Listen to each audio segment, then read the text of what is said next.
Removing your Visa card from Shopify is pretty easy thing to do. Today I'm going to teach you how you guys can remove your Visa card from Shopify.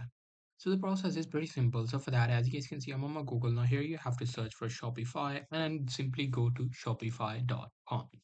And the Shopify's website, so I'm at the wrong website, make sure to go to this website, which is not an advertisement. Now here you simply have to log into your account. So let it just load first. So I'm just going to click on login and it will automatically log in because I've already logged into my account. Now after logging in, it will take you to your dashboard. Now in your dashboard, what you have to do is you have to click on this settings button. Now after clicking on settings button, this page will open up. Now here you simply have to, click on billing settings. Let it just load first. As you guys can see, this just load up. Now here you have to click on this billing settings and it will open up this page. Now here, as you guys can see, these are all the, billing profile. You just have to click on this manage and there you go. You will be able to see all of your available payment methods, which you've added before, which you will easily be able to delete from right here. So that's pretty much it. That's how I'll be able to do it. Hope you guys find this very helpful.